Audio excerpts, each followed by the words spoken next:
Mais programas, mais conteúdos, mais informação, mais notícias, mais comentários, mais Rádio Essencial. Uma rádio de palavra.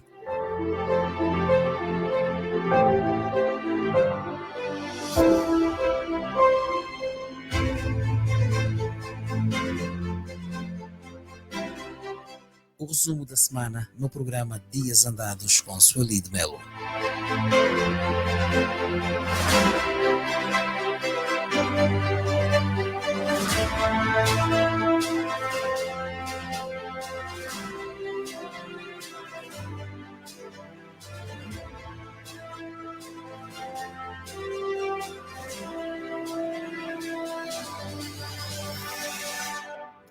Vezes sem conta, cá, na Essencial e em outros fóruns, muito boa gente, entendida na matéria, enumerou o que falta para que se alavanque o turismo. Mas, parafraseando a empresária Filomena Oliveira, eles são mesmo surdos. No auge da sua ingenuidade, no seu estado mais puro e cristalino, o Presidente da República mostrou-se desanimado por não ter conseguido o desidrato depois de o que fez. Ora, o tudo de João Lourenço resume-se na supressão de vistos a uma centena de países, que no seu entender seria a fórmula mágica para abarrotar as entradas aéreas, marítimas e terrestres de Angola.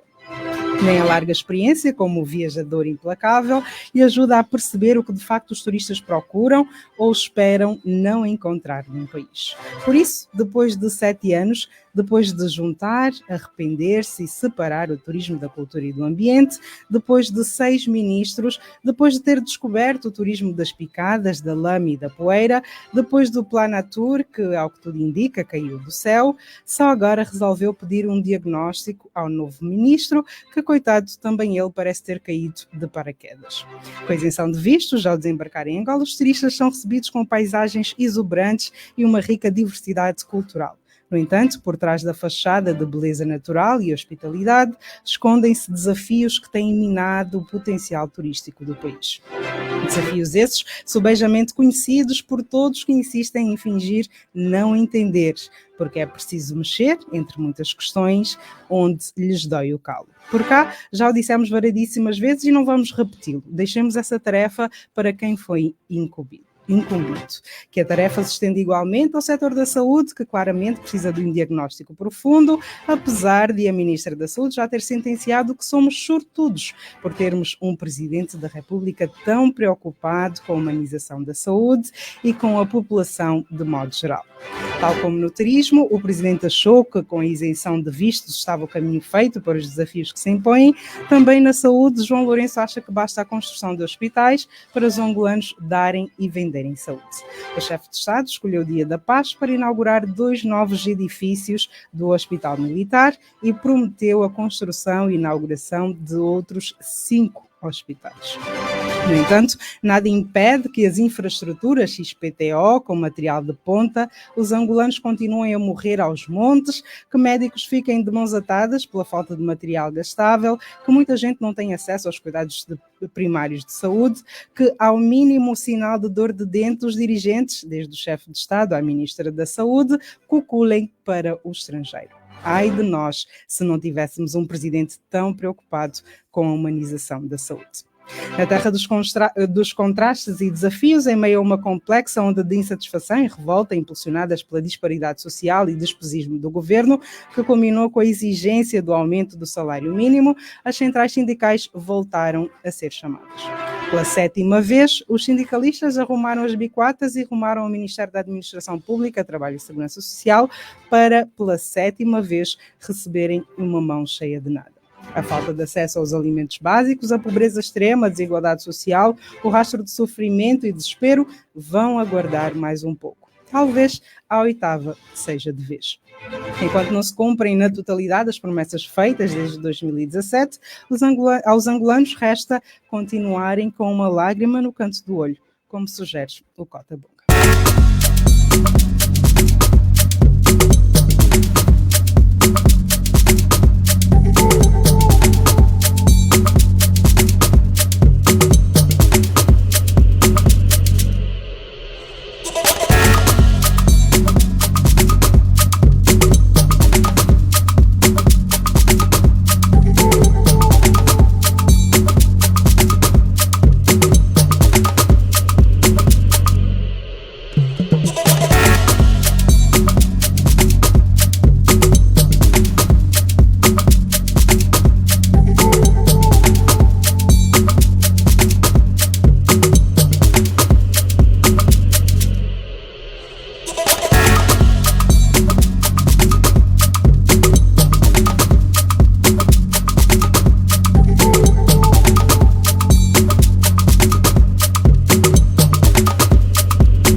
com a música Lágrima no Canto do Olho. Nos dias que andaram, o Tribunal Constitucional esteve a todo o vapor, tendo feito sair em menos de uma semana pelo menos 4 acórdãos. Os 2 últimos são os que mais deram que falar. O primeiro, referente ao caso 500 milhões, destapou as trapalhadas do Tribunal Supremo, que com a pressa de condenar o filho do antigo Presidente da República e seus pares, violou, de acordo com o Tribunal Constitucional, os princípios da legalidade, do contraditório, do julgamento justo e conforme e do direito à defesa. No outro, para surpresa de um total de 0 pessoas, o Tribunal Constitucional chumbou o pedido de destituição de João Lourenço, apresentado pela UNITA, atirando a bola para a Assembleia Nacional. É por estes temas que começamos a conversa com o Evaristo Molaza. Boa tarde, Molaza. O resumo semanal da atualidade passa por aqui. A política, a economia, as polémicas, o rumo do país, as decisões em análise. Todas as sextas-feiras, no final da tarde, com o diretor do jornal Valor Económico, Evaristo Molaza. Rádio Essencial, uma opinião com valor. Desabituei-me, Molaza, temos a vinheta, agora sim, boa tarde. Tens o microfone desligado. Vou desligar. Feliz, boa tarde aos ouvintes da Essencial. Muito bom estar de volta a este espaço. Também para nós. Começamos já a analisar os temas que marcaram a semana, que o julgamento de Zeno, Walter Filipe, Jorge Sebastião, António Samalia não foi justo, parece-me que é de consenso geral, mas o posicionamento do Tribunal Constitucional de alguma forma surpreende? Bem, eu quando falo sobre este processo em particular, já me ouviste várias vezes dizer que eu tenho alguma dificuldade, por experiência, de falar de processos que tramitam na justiça sem conhecer os dados. Mas quando falo deste processo em particular, eu tenho de, não sei se é a expressão correta, fazer uma espécie de uma declaração de interesse pelo facto de ser próximo de partes desse processo. E por conta disso eu não faço juízos de valor sobre o processo.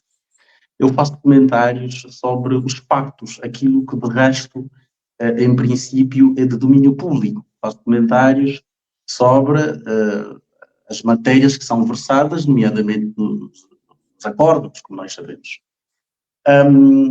O julgamento desse processo foi público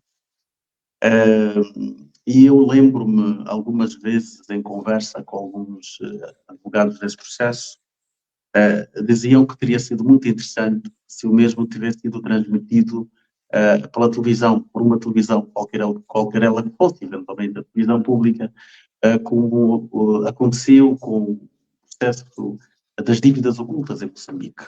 Porque teria sido interessante as pessoas, ou teria sido possível cada um fazer eventualmente o seu juízo, não é? Em função de como o processo ia decorrendo, em função dos argumentos que eram apresentados de parte a parte. E se nós recorrermos a tudo quanto eu já disse em relação a este processo específico, eu fico com a impressão de que teria muito pouco mais a dizer. Porque isto, e é importante que diga isto, não está em causa só este processo específico, pelo menos aquilo que o Tribunal Constitucional deu, pelo menos em termos de sinalização, é o cuidado que se deve ter de forma genérica no julgamento dos processos. Porque, de forma simplificada, por miúdos, o que o Tribunal disse é que estas pessoas não tiveram direito sequer a um julgamento. Ou seja, não houve um julgamento sequer. As pessoas foram acusadas e praticamente condenadas.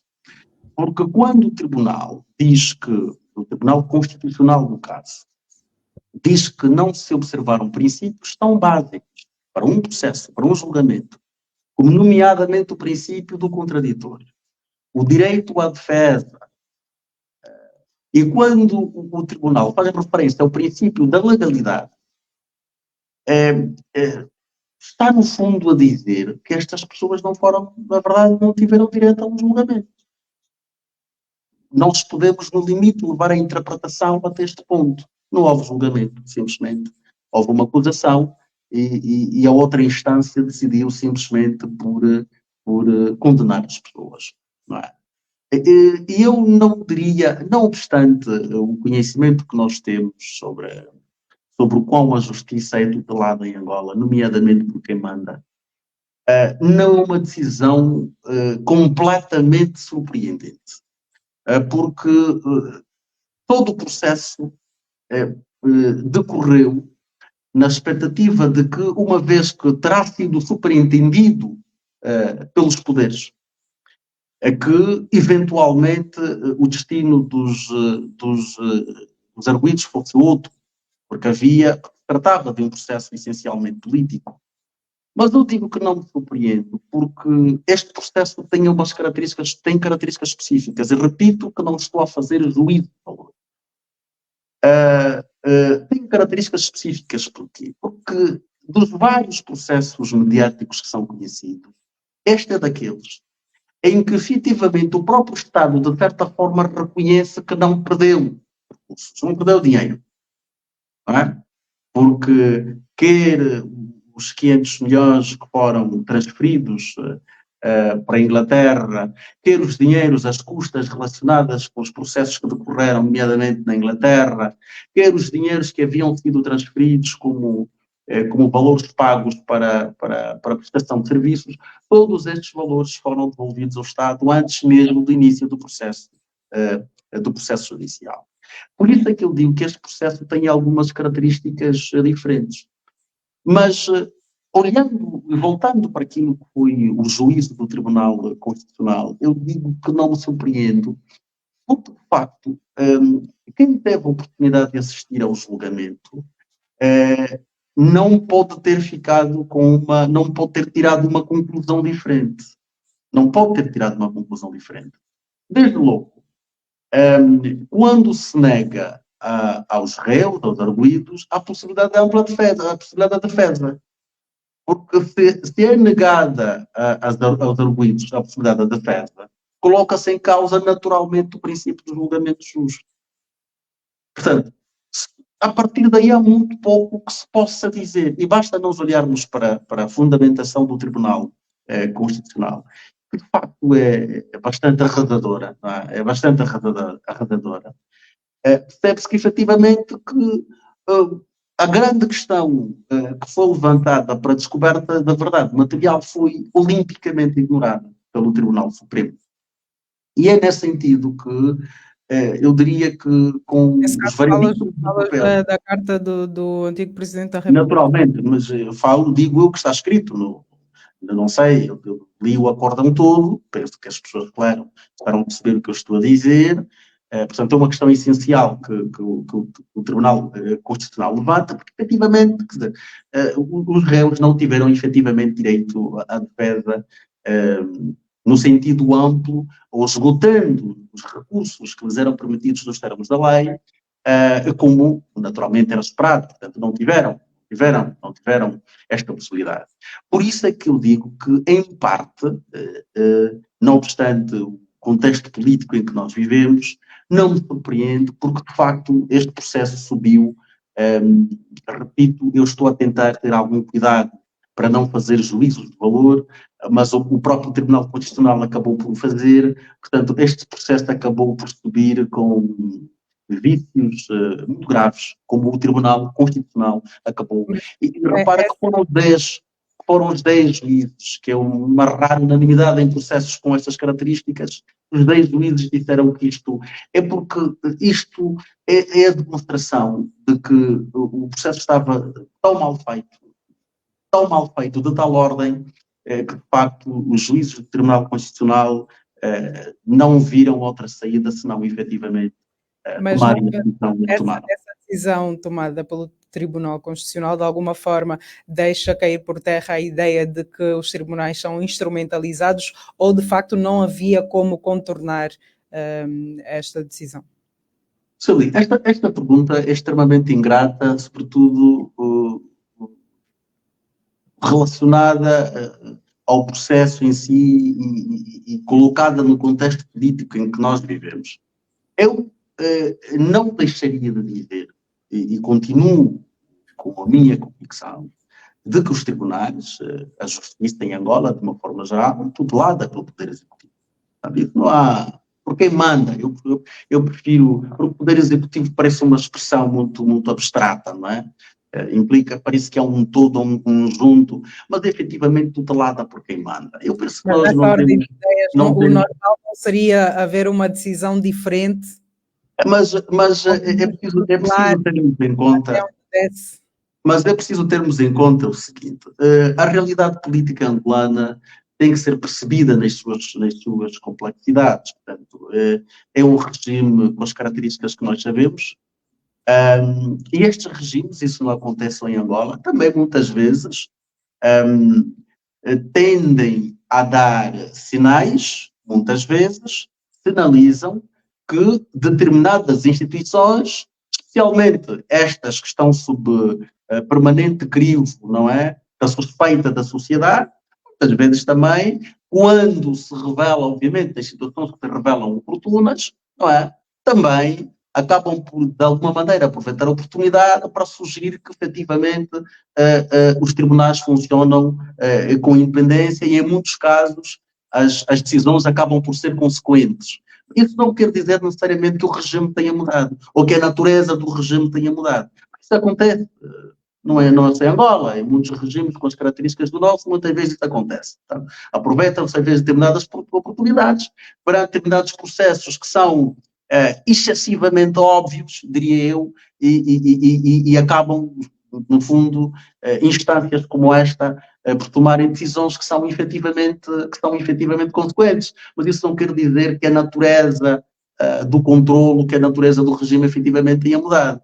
Porque eu faço sempre questão de dizer isso, penso que toda a gente compreende que regimes como o nosso, né, em regimes como o nosso, a justiça, ou seja, regimes como o nosso têm também um sustentáculo na justiça. A justiça é um dos principais pilares, não é? É claro que a justiça é um dos principais pilares de qualquer regime, mas no nosso caso particular, considerando as especificidades do nosso, é por aí também onde passa, digamos, todo o processo de castração das liberdades, de abuso de poder, de manutenção de poder a todo custo. Portanto, é por aí também por onde tudo isso passa, não é? Portanto, o facto de haver uma decisão consequente, e eu digo que não me surpreende, pelo facto de não ter havido efetivamente um julgamento no sentido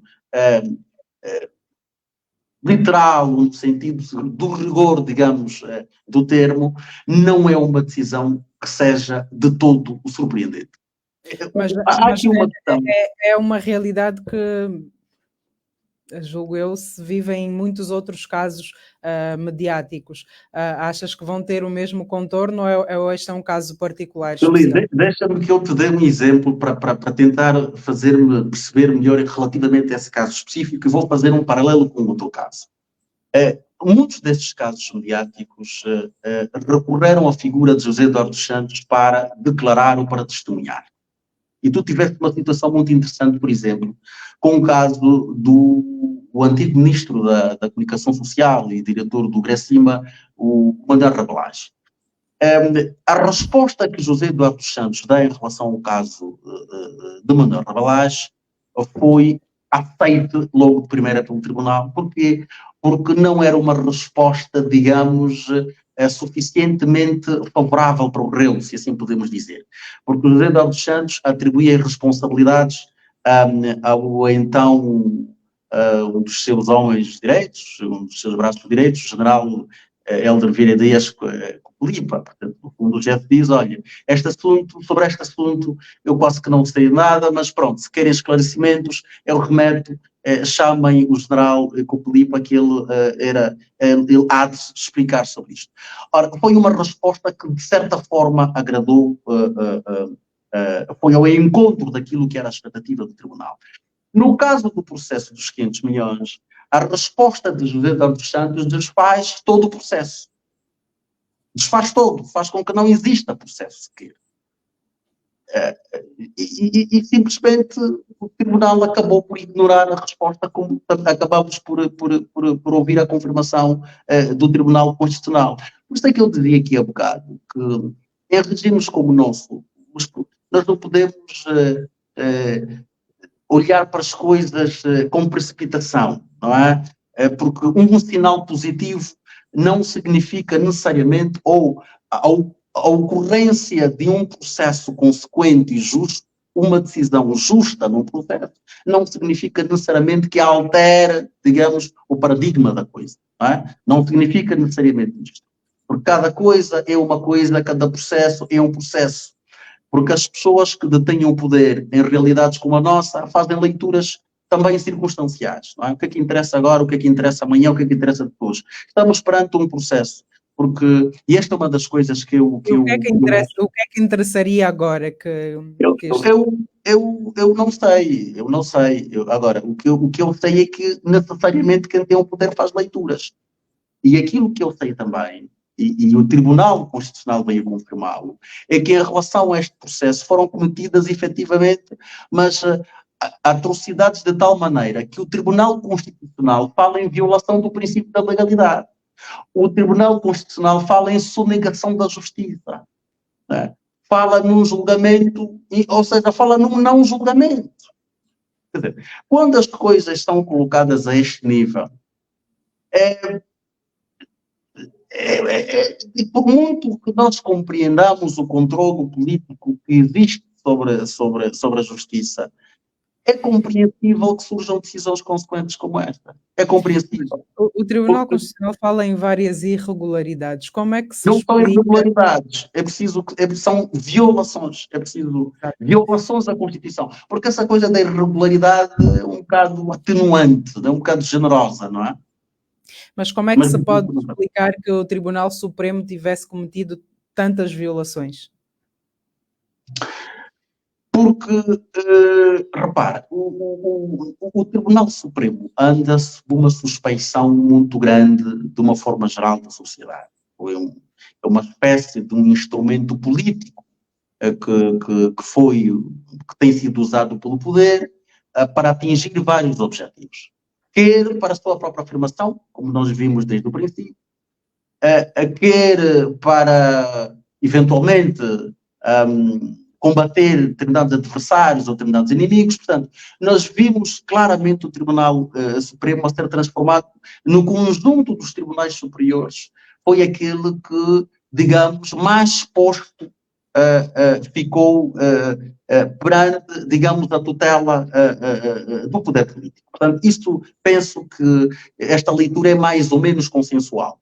Dito isto, não surpreenderia, ou não surpreende, nestes termos, e se nós recuarmos ao período em que esse processo começa, porque é preciso lembrar que esse processo começa em 2018, portanto era um contexto em que estava tudo a fervilhar, não é? Começa em 2018 na Procuradoria, depois sobe em 2019 para o Tribunal, que faz a pronúncia e depois despronuncia alguns crimes. Portanto, era um contexto ainda muito fresco também de toda aquela loucura do combate à corrupção, passa aqui a expressão. Portanto, de certa forma, não surpreende que o Tribunal Supremo tenha agido como agiu, não é? Violando nomeadamente princípios tão fundamentais quanto aqueles que o Tribunal Constitucional acabou por apontar. Na linguagem mais simples, parece que havia um interesse muito claro em se cumprir eventuais ordens num determinado sentido, que era preciso fazer, era uma decisão que era preciso tomar num determinado sentido, e agora o Tribunal Constitucional veio dizer, bem, os senhores puseram os pés pelas mãos, porque os atropelos foram de tal forma graves que fica muito difícil deixar passar este processo. No fundo, é esta mensagem que se passa, e repara que é uma mensagem poderosa, porque são 10 juízos. É? A sessão de análise, de votação, do processo, contou com 10 juízes que estavam presentes, com exceção de uma que deverá estar fora da Angola, e os 10 foram unânimes na decisão.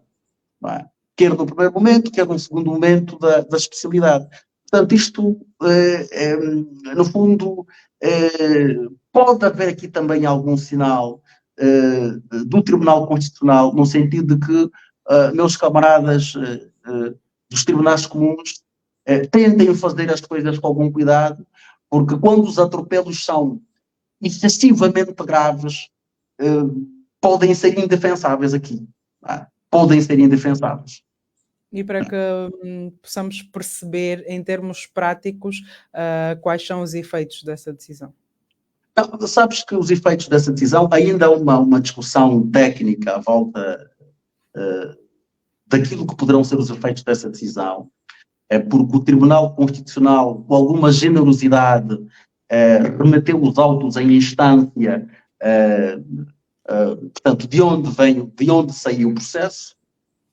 Há quem pense que o processo, portanto, há de ser remetido ao Tribunal Supremo para expurgar as inconformidades, ou as inconstitucionalidades melhor, mas há quem pense que eventualmente até pode recuar até a instrução, porque repara que os princípios de constitucionalidade que foram violados, na opinião do Tribunal Constitucional, começaram a ser violados desde a fase da instrução preparatória. Porque foi desde a fase da instrução preparatória que foi negada aos réus a possibilidade de arrolarem figuras-chave para o esclarecimento do processo, nomeadamente a figura do então Presidente da República.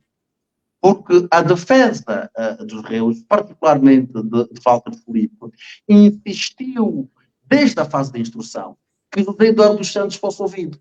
Porque o doutor Sérgio Raimundo chegava a afirmar inclusivamente que se José Eduardo dos Santos tivesse sido ouvido na fase de instrução, o processo teria morrido aí.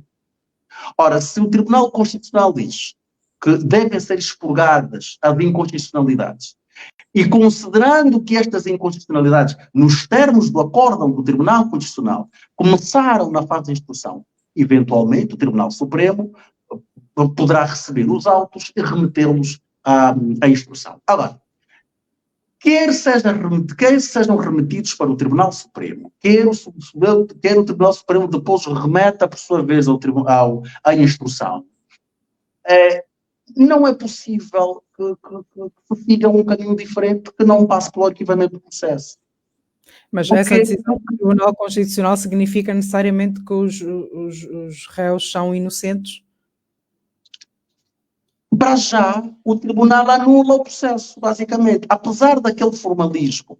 Porque eu penso, e esta é uma interpretação, obviamente, que muita gente fará, o Tribunal Constitucional foi, de certa forma, generoso com o Tribunal Supremo. Não é? Porque é um tribunal de instância superior, para que não ficasse muito mais, digamos, chafurdado na lama, tanto quanto foi colocado, o Tribunal Constitucional foi, de certa forma, generoso. Mas a questão de fundo é, se nós olharmos para os princípios que foram violados, que o Tribunal refere, nomeadamente a questão do direito ao contraditório, do direito à defesa, aqui a questão do contraditório põe-se logo no facto de uma figura-chave do processo não ter sido ouvida. E é aquela figura que até o próprio Tribunal Supremo considerou ao longo do julgamento, apesar de ter desvalorizado depois as declarações de José Eduardo dos Santos, o próprio Tribunal Supremo chegou a considerar que José Eduardo dos Santos era a peça-chave para a descoberta da verdade material. Só que, estranhamente, depois de ter recebido as declarações, desvalorizou-as na forma como toda a gente depois passou a entender. Por isso é que eu dizia, quer o processo recue para o Supremo, quer o processo recue até a instrução, considerando os princípios que foram violados e invocados pelo Tribunal Constitucional, não parece que esse processo possa ter um destino diferente. Salvo se o Tribunal Supremo, que teve a possibilidade de esclarecer os factos quando José Eduardo dos Santos estava vivo, recorra à psicografia, ao feitiço, eventualmente que se fala com o corpo de José Eduardo dos Santos, porque não se vê outra possibilidade. Porque se o Tribunal desvalorizou aquela carta, dizendo que aquela carta era muito parecida com as declarações, com a narrativa da defesa, que era preciso um esclarecimento, teve a oportunidade de fazê-lo enquanto o senhor esteve vivo, não o fez. Bem, como nós já sabemos que a psicografia em Angola é possível, talvez se recorra à psicografia ou ao feitiço. Porque, de outra forma, como é que se esclarece? Como é que o Tribunal Supremo vai esclarecer os fatos que colocou em dúvida perante a documentação que lhe foi remetida nos termos que o próprio Tribunal definiu? Porque o Tribunal Supremo, uma das questões que disse foi, por exemplo, que a Carta de José Eduardo dos Santos não tinha respeitado determinados requisitos formais. Mas foi o próprio Tribunal Supremo que havia determinado a forma como a Carta havia de chegar. Portanto, foram tantas contradições, como eu dizia aqui há bocado, que, de certa forma, facilitaram o trabalho do Tribunal Constitucional, não obstante o contexto político em que nós vivemos. Não é? Foram tantos atropelos, que, de facto, de alguma maneira o trabalho ficou, diria, o trabalho do Tribunal Constitucional ficou facilitado. Portanto, independentemente das leituras, há leituras diversas que estão a ser feitas, nomeadamente por juristas, por advogados, por pessoas que lidam com direito, mas não sei se toda a gente teve o cuidado de ler o acórdão de facto. É que o acórdão do Tribunal Constitucional é extremamente arrasador e salvo, repito, se houver recurso ao feitiço ou à psicografia, não me parece que seja possível que se encontre um caminho diferente daquele que o Tribunal Constitucional, no fundo, acabou por definir. Ou seja, o acórdão do Tribunal, apesar do tal formalismo, o acórdão do Tribunal Constitucional, no fundo, acaba com este processo e, no fundo, iliba os réus dos crimes de que foram acusados. Para terminarmos mesmo este assunto, em 2019 o Tribunal Supremo autorizou o levantamento de todas as restrições impostas pelo Ministério Público, algo que nunca se chegou a efetivar. Que garantias é que se tem que agora as coisas vão tomar outro rumo? Bem, eu gostava também de saber. Por isso é que eu dizia aqui há bocado que nós estamos num processo político complexo, a nossa conjuntura, o nosso contexto político é complexo, e que as coisas têm que ser sempre vistas de forma muito individualizada, não é? Nós também já vimos situações de decisões que foram tomadas por instâncias superiores e depois eventualmente serem ignoradas. Mas eu penso que este caso tem particularidades específicas e francamente quero eu acreditar que... Antes de continuar, nesta altura que se pediu o levantamento das restrições, o próprio Tribunal Supremo já tinha a percepção de que era um processo que não tinha pernas para andar? Repara só no seguinte, permite-me só, até pelo conhecimento que eu tenho dos factos deste processo. Este processo, quando saiu da instrução para o Tribunal, os réus foram individualmente acusados de 5 crimes. Quando sai a pronúncia, portanto, quando o Tribunal aceita a acusação, despronunciou alguns crimes. No caso, por exemplo, de José Filomeno dos Santos, para além dos 2 crimes pelos quais acabou acusado, porque ele acabou acusado pelos crimes de tráfico de influência e de burla por defraudação, apesar de quase toda a imprensa escrever erradamente que foi condenado também por peculato, não foi. Foram estes 2 crimes a que eu me referi. O Tribunal havia despronunciado o crime de falsificação de título de crédito e de associação criminosa. E depois manteve 3, os 2 a que eu me referi há bocado, portanto, o de associação, ou melhor, o de tráfico de influência, de burla por defraudação e o de branqueamento de capitais. Entretanto, o de branqueamento também depois acabou por cair ao longo do julgamento e ele acabou por condenado por 2 crimes, os mesmos porque acabou condenado o empresário Jorge Sebastião. No caso de Walter Filipe e Samalia Bull, foram os crimes de peculato e na qualidade, obviamente, de funcionários públicos na altura do processo e o crime de burla por defraudação. Portanto, esses foram os crimes porque eles acabaram por ser acusados, porque muitas vezes há uma confusão muito grande na imprensa, mistura-se tudo, e há outra coisa que se calhar era importante também esclarecer, quando se lê e quando se ouve e etc., este processo muitas vezes é confundido com o processo do Tribunal, ou melhor, do Fundo Soberano, não é? Se tu leres os jornais, não foi em Angola, em Portugal, etc., os jornais internacionais, normalmente dizem que Zeno dos Santos ficou detido 6 meses por causa deste processo. Não. O processo dos 500 milhões não teve réus detidos. Não teve um único réu detido. Os réus, embora andem numa espécie de uma prisão a céu aberto, mas uma vez que têm sido impossibilitados de se movimentarem fora do território de Luanda, mas não estiveram propriamente, digamos, numa cela, não estiveram detidos. Zeno dos Santos ficou detido 6 meses por conta de um outro processo, do processo do fundo soberano. Portanto, são processos distintos e muitas vezes há confusão em relação a isso.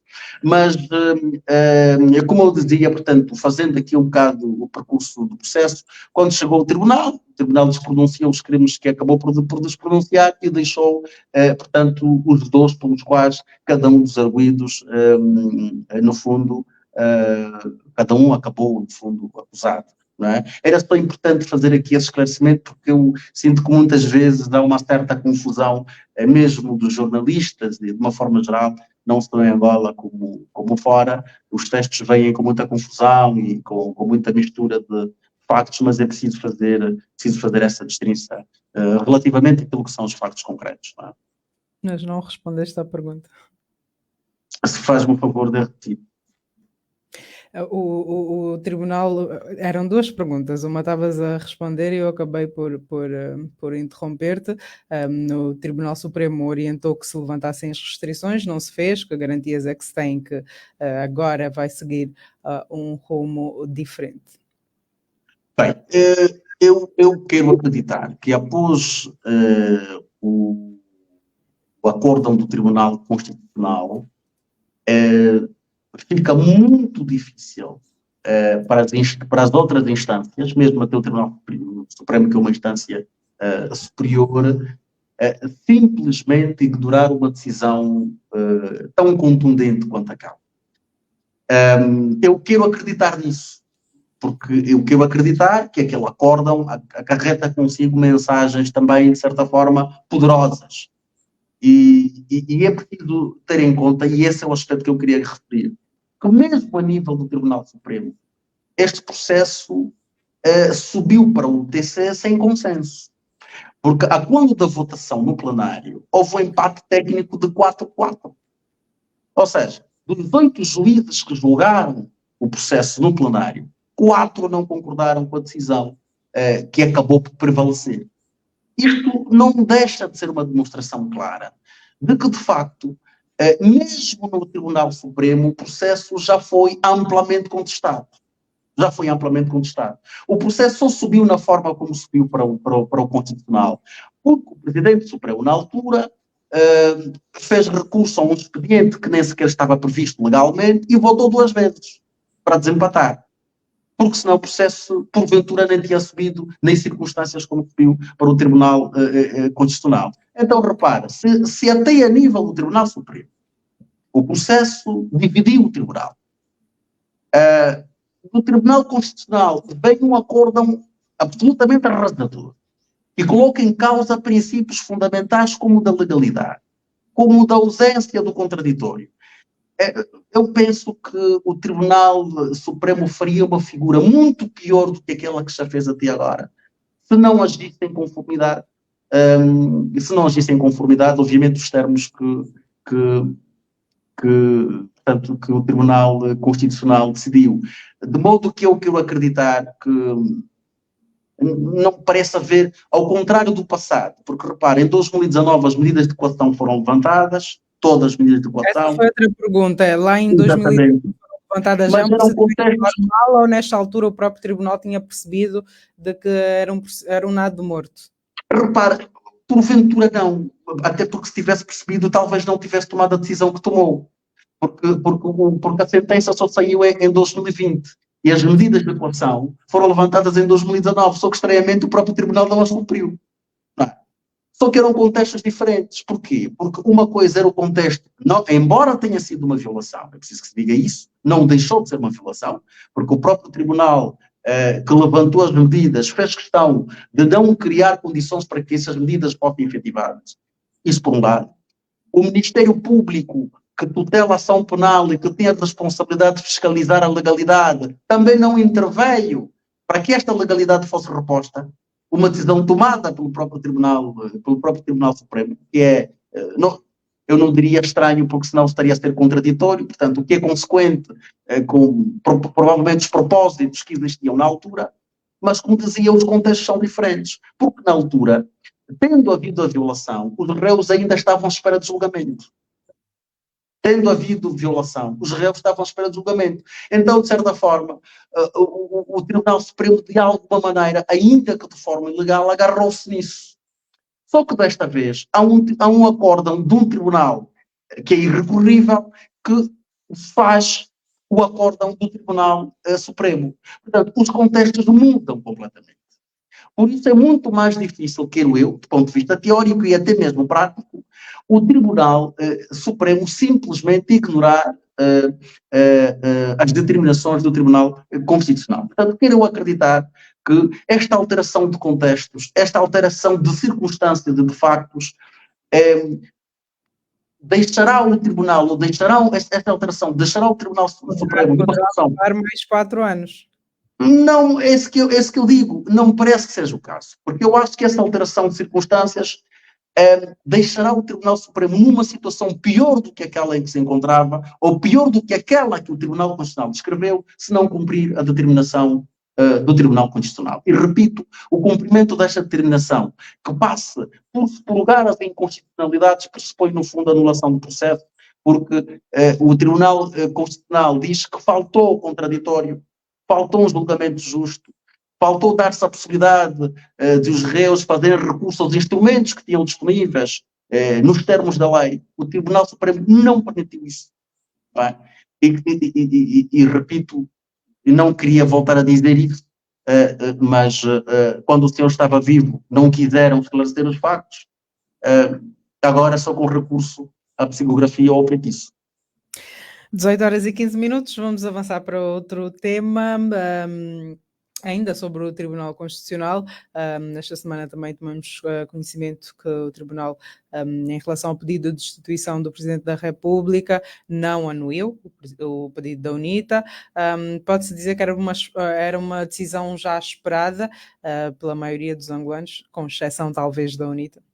Eu dizia há bocado que, por isso é que eu dizia que há bocado, que nós não nos podemos, o processo político angolano tem que ser lido com muita cautela, e os processos têm que ser lidos de forma individualizada, não é? O facto do Tribunal Supremo Constitucional ter tomado uma decisão consequente relativamente a um processo político, não é? Não significa necessariamente que vá portar da mesma forma em relação a tudo. Até porque as bananas não se comparam com laranjas nesse contexto em particular. Porque uma coisa é tomar uma decisão consequente em relação a um acórdão que saiu com os atropelos que saiu. Outra coisa é tomar uma decisão sobre a destituição do Presidente da República. Porque para o poder angolano,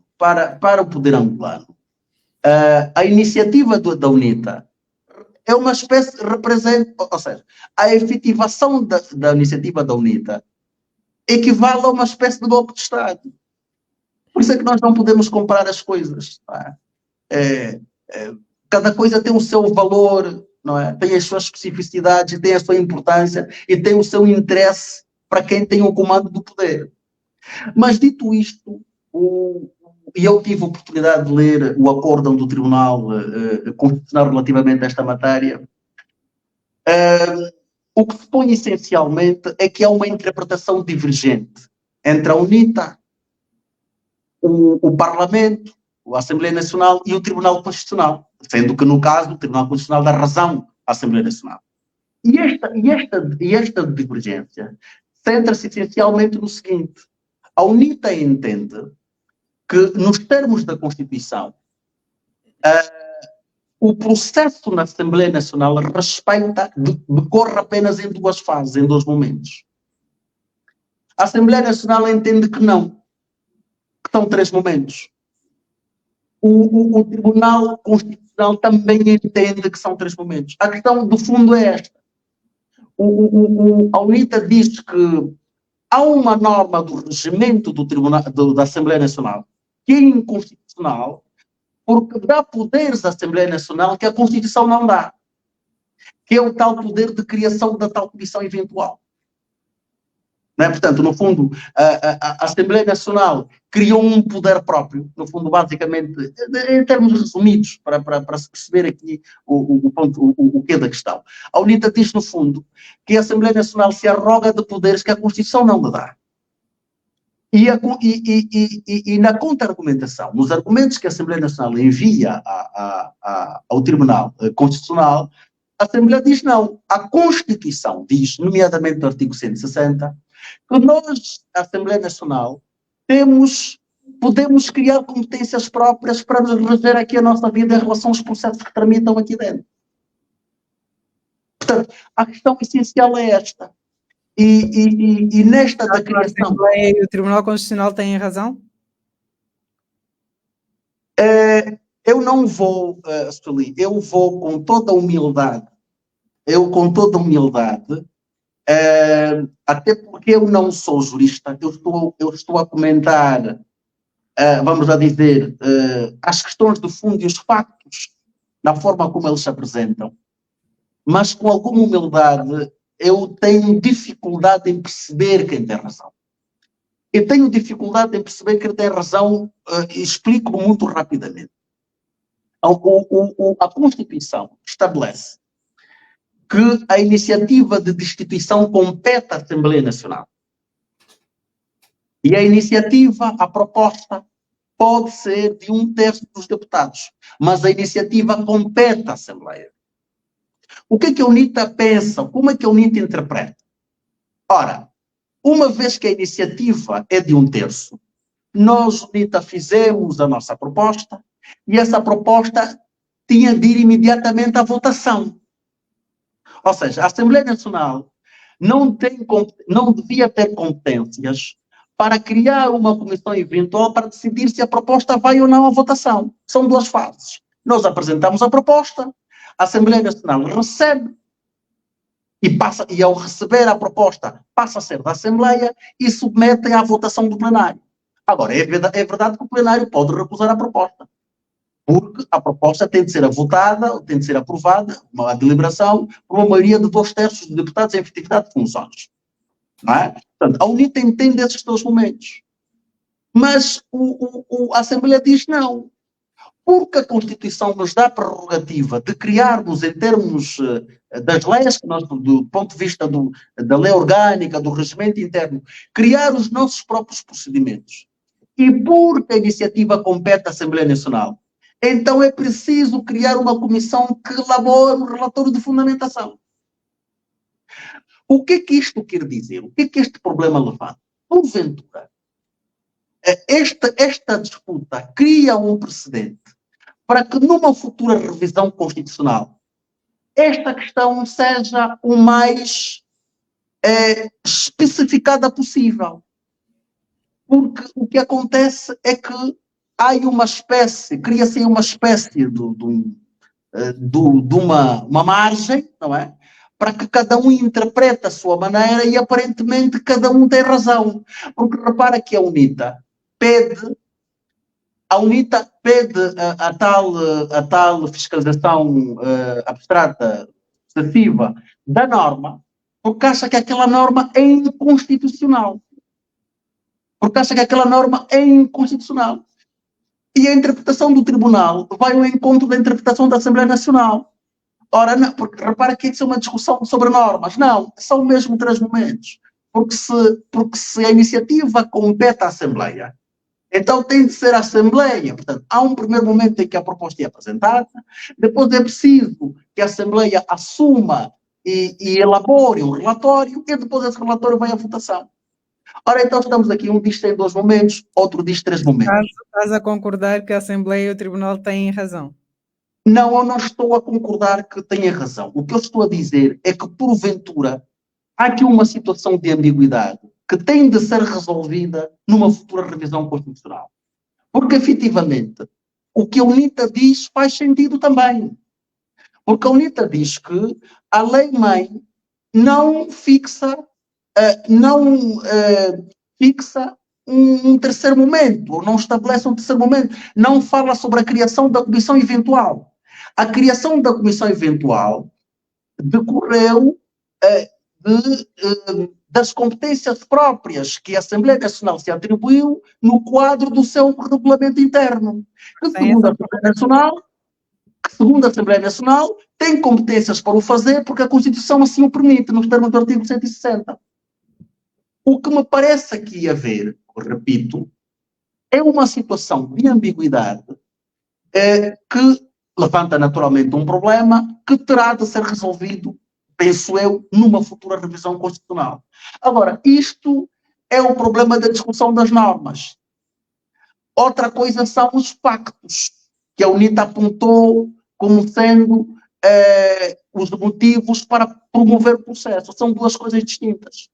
Uma coisa é a interpretação das normas, a Assembleia pensa que são 3, e a Assembleia diz não, a UNITA diz, olha, vocês não podem criar, nós não podemos ter normas em termos regimentais que contrariem disposições da Constituição. A Assembleia diz não, nós não estamos a contrariar, nós criamos normas, criamos competências próprias no quadro de atribuições que a Assembleia, que a Constituição nos dá. Por isso é que eu digo, repito, só mesmo para terminar, que é aqui uma espécie de ambiguidade do ponto de vista, ou pelo menos, se não houver ambiguidade, pelo menos aqui há um espaço em branco, digamos assim, que uma revisão futura tem de necessariamente preencher. Agora, enquanto não se preenche. Enquanto não se preenche, naturalmente, enquanto não se preenche, vai... A minha pergunta, enquanto não se preenche, a UNITA tem mais alguma coisa a fazer numa altura em que o Presidente já vai quase a meio do mandato? Não tem. Não, do ponto de vista... Não tem. Deve continuar a preocupar-se com esta questão, ou deve preocupar-se mais com questões internas do próprio partido que, digamos, está assim meio fragilizado? Bem, eu não sei se a UNITA está fragilizada, se é uma interpretação que tu fazes, não é a que eu faria, mas eu acho que a UNITA é um partido com aspirações de governação, com aspirações de poder. Tem a obrigação de se preocupar com tudo.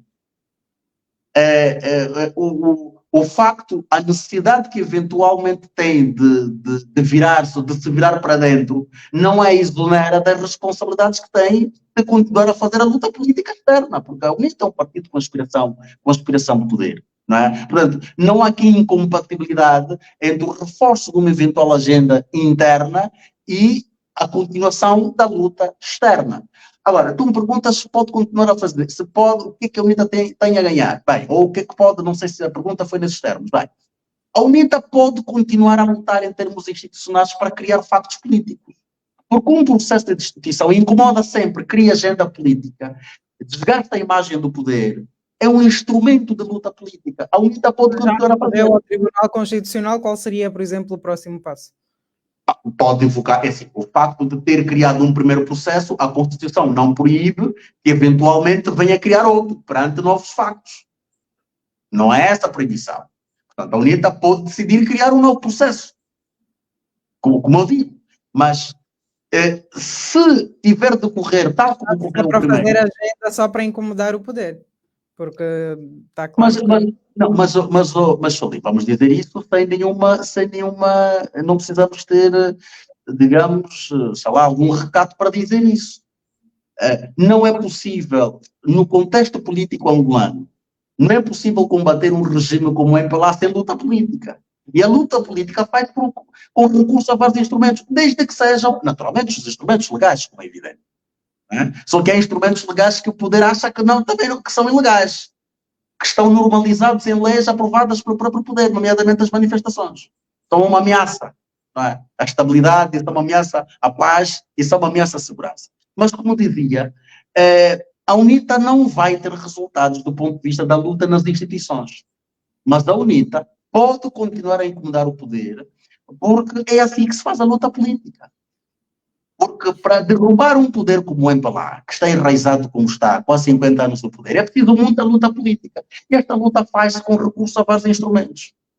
O desgaste é um desses instrumentos. A UNITA pode continuar a fazê-lo.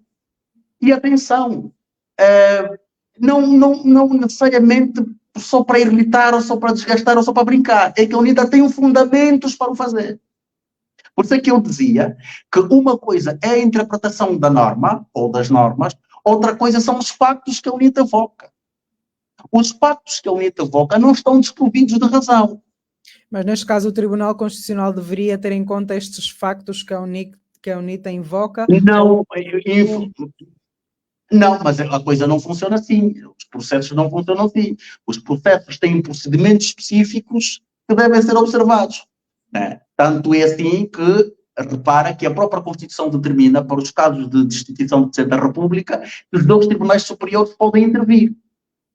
Não é? O Tribunal Constitucional faz uma espécie de um julgamento político e o Tribunal Supremo faz o tal julgamento criminal, digamos assim. Portanto, há procedimentos que o Tribunal tem de respeitar sob pena também de incorrer em ilegalidade. Portanto, o Tribunal, a questão do Tribunal Supremo é verificar se o processo decorreu nos termos legais, se houve respeito à legalidade, nos termos da Constituição ou não. Este é o papel do Tribunal. E se concluir que efetivamente o processo decorreu nos termos legais, faz o julgamento político, naturalmente, o tal chamado crime de responsabilização. Não é? Faz o julgamento nos termos que entender, não é? Mas o Tribunal Constitucional não pode, não é, arrogar-se também, chamar para si competências que a Constituição também não dá.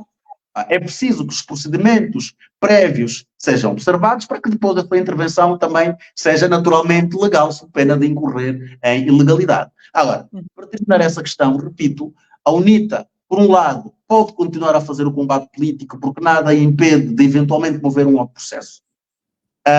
E isto não sem descurar a necessidade que eventualmente terá. Tu agora estás a dizer que a UNITA está fragilizada, eu por acaso não sabia, mas a necessidade que eventualmente terá de reforçar-se internamente para, no fundo, antecipar-me aqui ao teu comentário sobre a fragilidade em que a UNITA se encontra. 18h30, caro ouvinte, já a acompanhar o programa Dias Andados. Aqui fazemos o resumo de tudo que acontece, ou do mais importante que acontece durante a semana. Podemos ser acompanhados na nossa página do Facebook, também no YouTube. Vamos avançar tema, temos ainda muitos temas, mas penso que o tempo não estará a nosso favor. Vou tentar cumprir.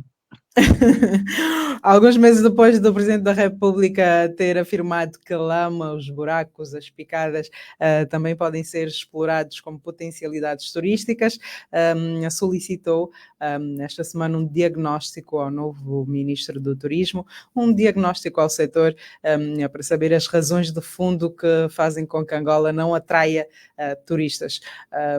Precisamos de facto de um diagnóstico? Eu vou responder-te essa pergunta como terminou o editorial do Valor Económico desta semana.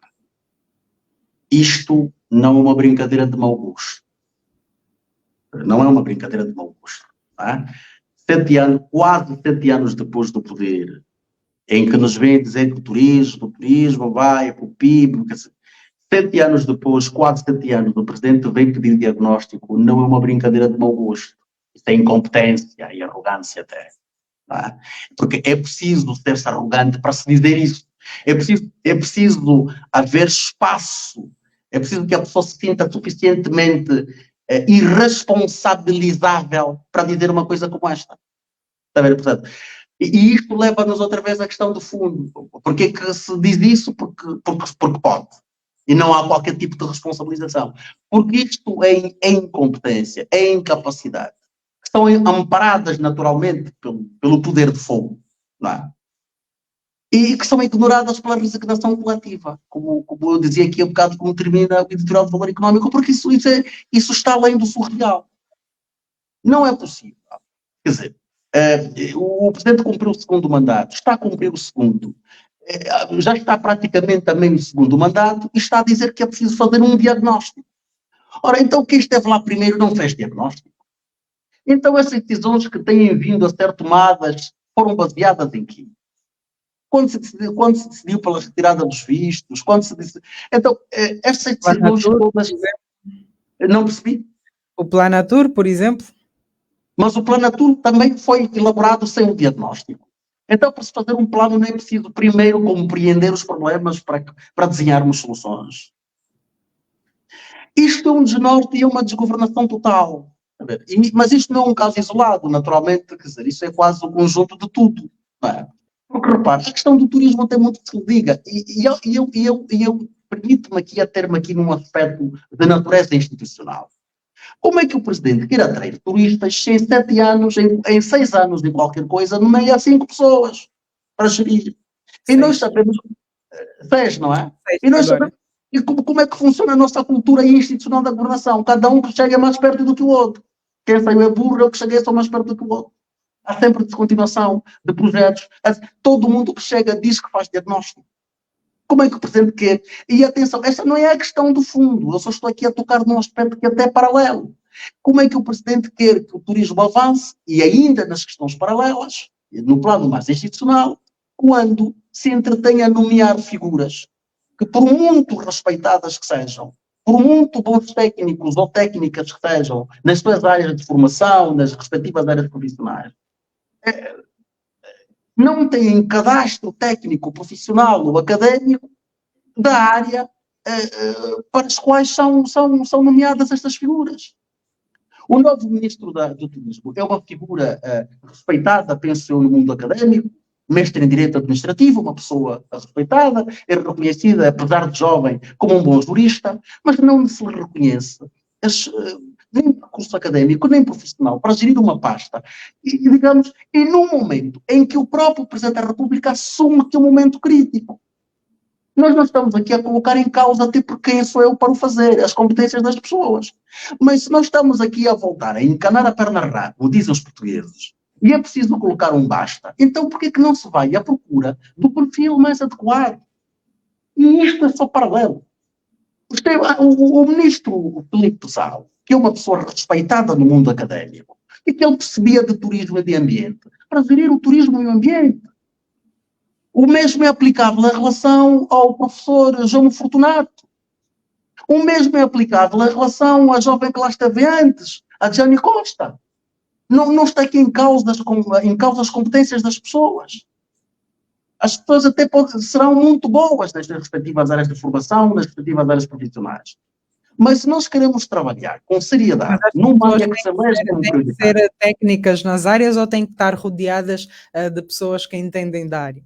Não, as duas coisas são importantes, porque é preciso, por cada contexto é um contexto, cada caso é um caso. Se nós já fizemos vários experimentos que não funcionam, e se nós temos pessoas que compreendem a matéria além do razoável, por que o Presidente da República não faz recurso a estas pessoas? Até porque o próprio Presidente já disse que não pode contar só, apesar de ter sido contraditório, já disse duas coisas diferentes. Já disse que o governo aguenta lá, mas também já disse que pode ir buscar fora, não é? Porquê que não vai cooptar gente com um perfil de facto adequado para a pasta, num momento que ele próprio considera crítico e no momento em que ele se encontra perante o impasse? Vais perguntar-me, essa é a questão de fundo? Claro que não. Não é a questão de fundo. A questão de fundo é que nós temos um país com infraestruturas que não existem, com infraestruturas débeis, não existe indústria do turismo. Tu chegas à Grécia, ou chegas a Paris, ou à França, a partir do momento em que tens um visto Schengen, andas por todos os fatos Schengen, sem controle nenhum. Não é? Por isso é que os portugueses estão a ser aqui radiados por causa do visto CPLP. No nosso próprio país, eu para sair de Luanda para o meu IJE, passo não sei por quantas cancelas de polícias. Não é? Portanto, como é que se promove o turismo assim? Quer dizer, há uma série de situações que não são novas, porque os diagnósticos andam feitos, as infraestruturas que são débeis. Bem, como é que funciona a internet? Nós muitas vezes temos sorte. Quantas vezes ouvimos turistas fazerem tutoriais sobre Angola que tiveram experiências horríveis em relação, por exemplo, à comunicação? Portanto, nós temos problemas de fundo que têm que ser resolvidos. Porque senão, não é a pessoa, a questão não está, embora, não obstante o que eu disse antes, que se o Presidente está perante o impasse, então tem de demonstrar que está a assumir o problema como deve ser.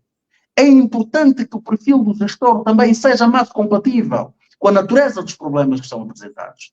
Porque esta conversa de que o ministro não tem que ser, é só político, ou essencialmente político, não tem que perceber... Eu não acho que isso seja de todo verdade. Não. Isso às vezes é um bocadinho falacioso. Não. Porque isso não seria válido para tudo. Porque é que raramente se nomeia para as finanças, raramente há um ministro que não é um economista. Não é? Nós temos aí algumas áreas, porque é que raramente no Ministério das Relações Exteriores temos um ministro que não é um diplomata?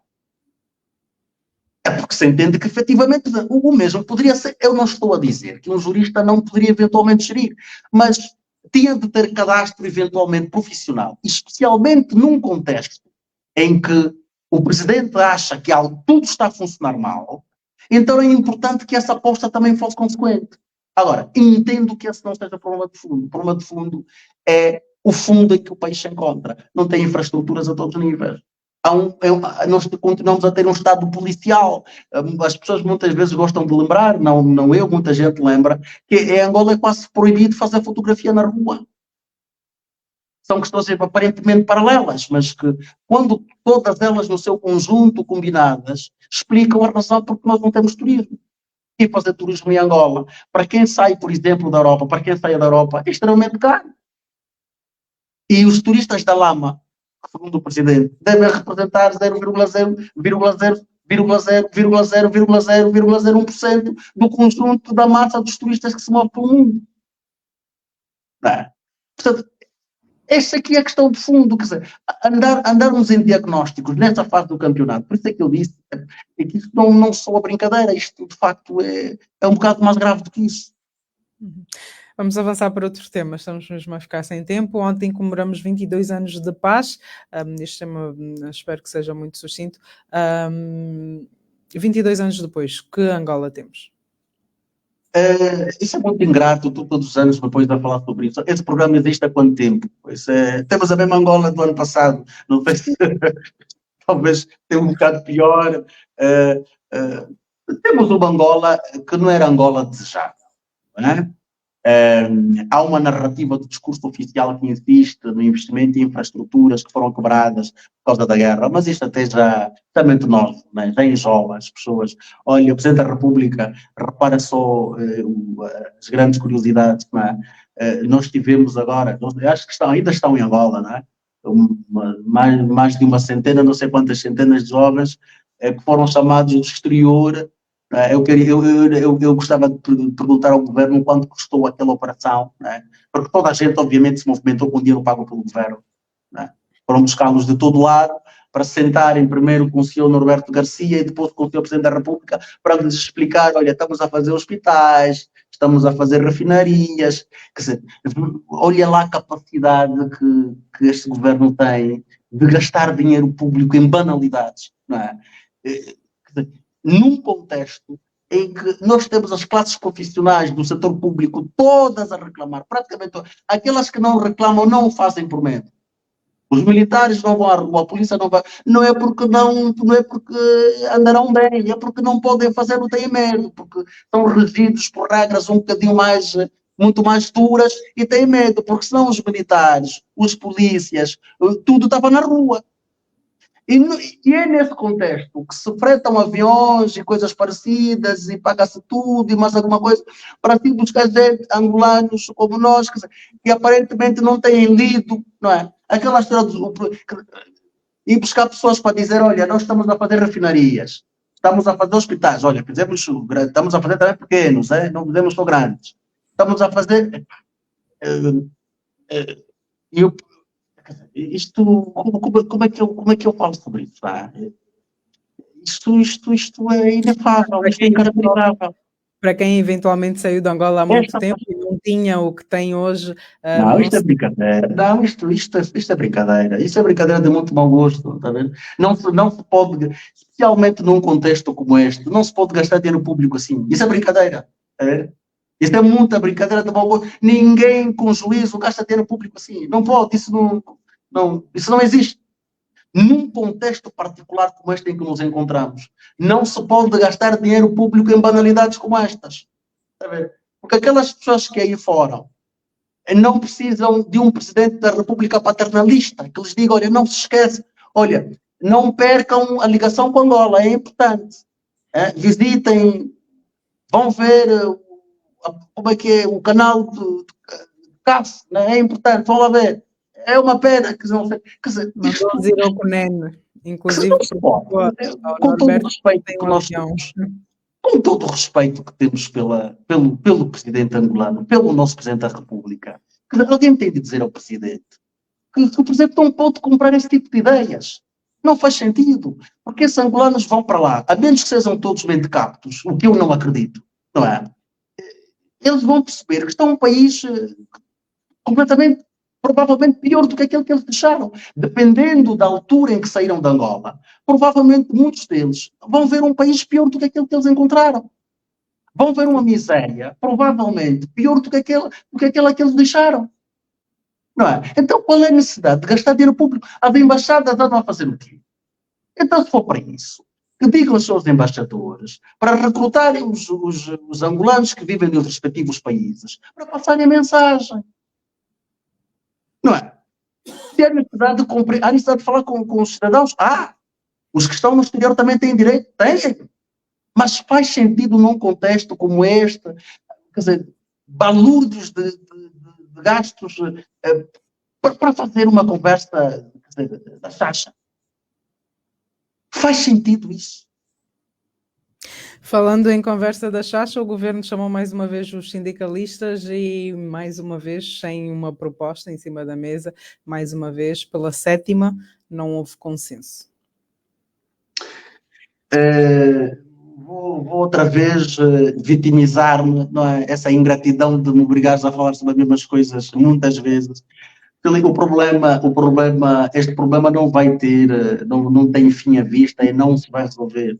E nunca se vai resolver enquanto, eu costumo dizer, não alterarmos, não é? Esta filosofia, esta arquitetura de distribuição dos rendimentos. Este aqui é um problema de fundo.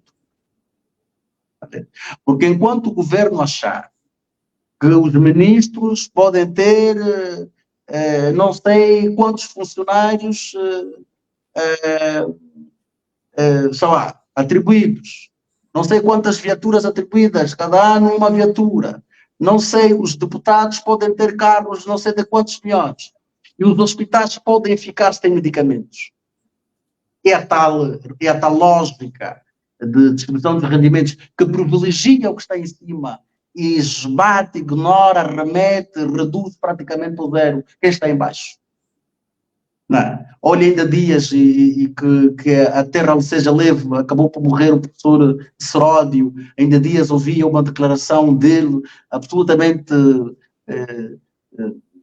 até produz alguma emoção, com alguma emoção, o professor catedrático ganhar 400 e tal mil kwanzas, não é? Quer dizer, é a lógica de distribuição de rendimentos, e o governo não quer perceber isso. Sabe? Por isso é que muita gente, meio a brincar, pergunta aos ministros se podem viver com os 100 mil, ou com os 40, ou com os 50, ou o que for. Parece uma pergunta infantil, mas não é. Porque a questão de fundo que está aqui é esta filosofia de distribuição de rendimentos. Existem países no mundo onde os deputados não têm empregados nenhuns. Não é? Onde os deputados não têm empregados nenhuns. Onde os deputados até dormem, quando saem das respectivas províncias para fazerem reuniões, dormem em como é que se diz, aquelas casas onde ficam os estudantes, como ficam os estudantes. Não é? Nós não. Nós gastamos milhões e bilhões e bilhões para tudo que está em cima e tudo que está em baixo não vai. Portanto, esta é a questão de fundo. O problema não é necessariamente da economia que está a produzir menos ou menos recursos. O problema de fundo tem a ver com a necessidade de alterarmos essa pirâmide. Temos de alterar a pirâmide, ou pelo menos temos de acabar com essa pirâmide. De que privilegia absolutamente quem está em cima e esbate quem está na base. Esta é a questão de fundo. Até lá, vamos continuar a discutir e a dizer as mesmas coisas. Neste caso, podemos assumir que os sindicalistas são ele mais fraco e, portanto, vão ter de ceder a qualquer altura. Mas não há alternativa. Até porque assim, há uma coisa que este governo já demonstrou. Embora saiba que as manifestações, que as paralisações são más, perdão, já demonstrou também que não anda muito preocupado com isso. Manifestem-se, a gente desconta os salários, quem vai morrer, sabe? É o Zé Povinho. Não. Quem é que não vai ter hospital? É o Zé Povinho. Não. Então, fiquem à vontade, abandonem os hospitais. Não querem dar aulas, quem não vai ter aulas? É o Zé Povinho. Nós vamos descontar. Portanto, vão lá à rua. Não é? Os agentes da justiça vão para a rua. Quem vai ficar sem justiça? É aquele que merece ficar sem justiça ou que não tem direito a qualquer proteção especial. É. Aquele que não tem direito a nenhuma proteção especial fica sem justiça. Então não nos preocupemos com isso. Portanto, tudo sincero nessa lógica do privilégio, não é? Das prerrogativas de quem está no topo, de quem manda e pronto. E de espezinhar quem está. Tudo do ponto de vista do princípio, do ponto de vista lógico, do ponto de vista filosófico, tudo se concentra nessa questão. Muito bem, afinal sempre conseguimos falar sobre tudo, a menos que tenha algo que tenha-te escapado. Então, a senhora é que me faz perguntas. Está terminado. Aqui está terminado, então marcamos encontro para a próxima semana. Até a próxima semana. O resumo semanal da atualidade passa por aqui. A política, a economia, as polémicas, o rumo do país, as decisões em análise. Todas as sextas-feiras, no final da tarde, com o diretor do jornal Valor Económico, Evaristo Molaza. Rádio Essencial, uma opinião com valor.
(18h50) é o ponto final ao programa Dias Andados, depois de Evaristo Molaza ter analisado os temas que marcaram a semana. É claro que não vamos sem ouvir as perguntas de Geralda Embaló, como todas as semanas. Vamos terminar mesmo com essa rubrica. Este programa teve o apoio de Rita Fernando, Mercedes de Andrade e Milton Ventura.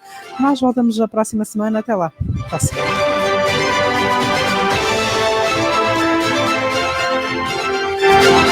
E agora, pergunto eu, com Geralda Embaló, todas as sextas-feiras, depois das 17h30. Rádio Essencial, em 96.1, uma rádio de palavra. Perguntar não ofende. Seja bem-vindo, querido ouvinte, a este seu espaço onde perguntar não ofende, no final de uma semana em que a política lourencista parece ter feito uma inversão de marcha importante. É verdade que do condutor se tem visto algum sinaliza à direita vir à esquerda, alguma imprevisibilidade e instabilidade que se torna problemática para quem tem de seguir a batuta e depois também para o país. No entanto, haverá sinais e estes sinais de inversão poderão estar timidamente a aparecer. O chefe de Estado já tinha na semana que passou deixado de transparecer alguma confusão mental quanto à razão pela qual, apesar de todo o seu empenho, de tantos acordos de cooperação, de tanto investimento na mudança da imagem do país lá fora, e apesar de tudo os turistas teimarem não aparecer, e de tal ordem é a confusão que pediu ao recém-empossado Ministro do Turismo que faça um estudo diagnóstico do fenómeno, E agora pergunta ao chefe porque é que os turistas não vêm, incluindo, provavelmente, como lembraram muitos internautas na página do VE Online, aqueles turistas que mencionou não há muito tempo, que gostam de lama e de picadas e etc. Mas os sinais, de facto, estão aí.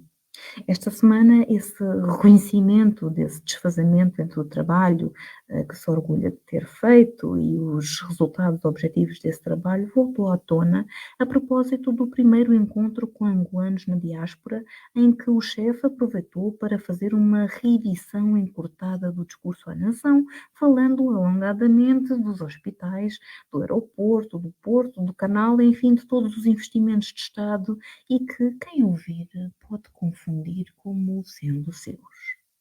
A propósito do primeiro encontro com a diáspora, a primeira denúncia dessa inversão da política lourencista que vinha tão focada no incentivo ao investimento estrangeiro é precisamente o facto de ser este o primeiro encontro com a diáspora.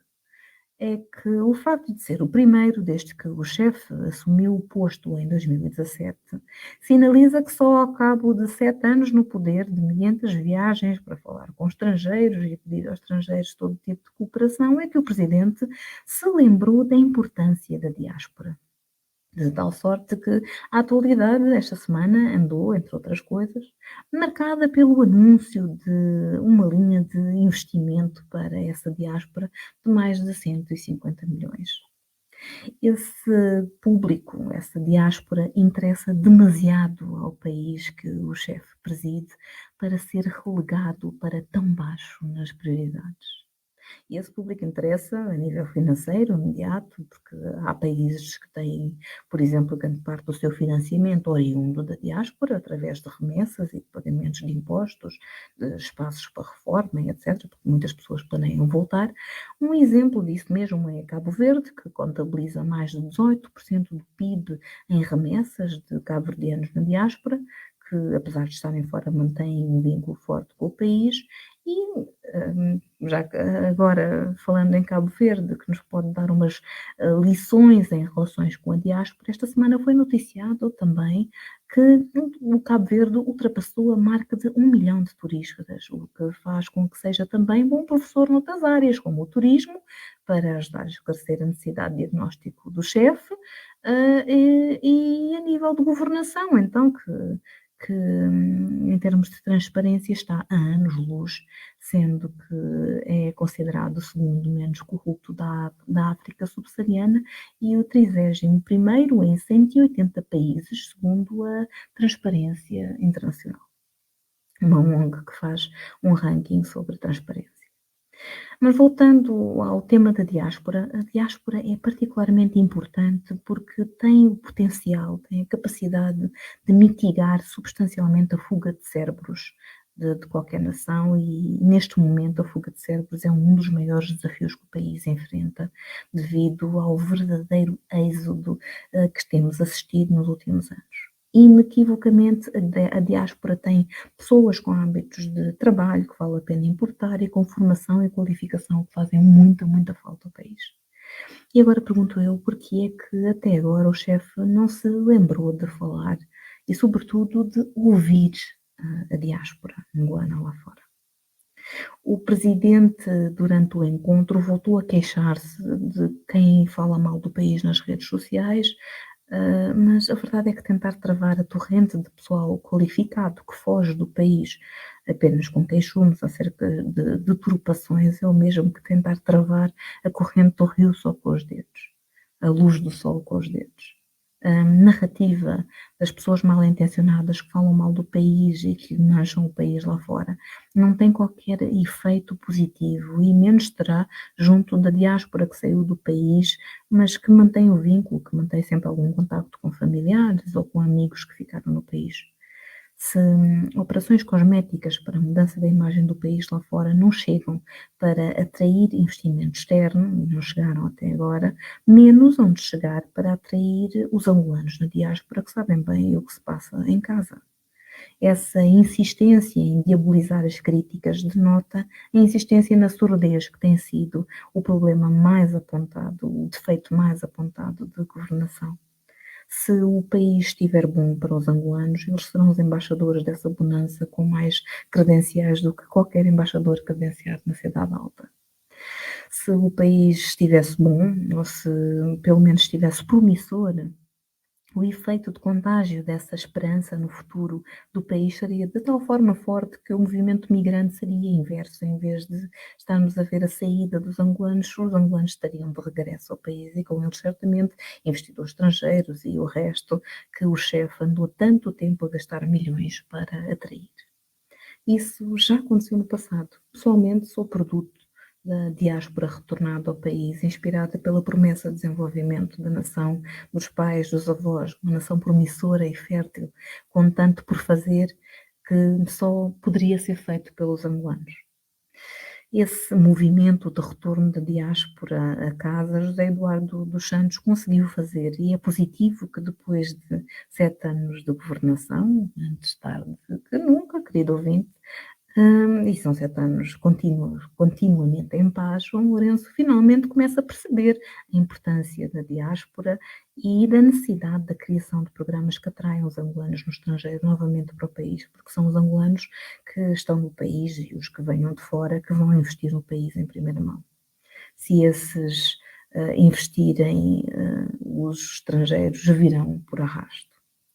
Depois, mais do que investir na diáspora, é preciso investir nos angolanos que estão em Angola antes daqueles que estão no estrangeiro e muito antes dos estrangeiros. Há uma frase que vi esta semana e que se aplica na perfeição, que diz que o segredo é não correr atrás das borboletas e, em vez, cuidar do jardim para que elas venham. Se o país for bom para os angolanos que moram nele, virão os angolanos e estrangeiros de todos os cantos do mundo para admirar e melhorar esse jardim. Para cuidar do jardim é preciso ouvir as críticas e trabalhar para melhorar o que está na sua origem. Não é preciso inventar a roda, é preciso trabalhar e melhorar, em vez de gastar milhões em tampões de ouvidos e maquilhagem para que tudo pareça bonito ao estrangeiro, quando a realidade dos angolanos é outra. Foco nos nacionais, nos que estão fora e principalmente nos que estão dentro, é uma viragem de política valiosa. O reconhecimento do que tem sido feito até agora não está a resultar também. Com esperança, querido ouvinte, marcamos aqui encontro. Até à próxima, na sua Rádio Essencial. E agora, pergunto eu, com Geraldo Embaló, Todas as sextas-feiras, depois das 17h30. Rádio Essencial, em 96.1, uma rádio de palavra. Perguntar não ofende.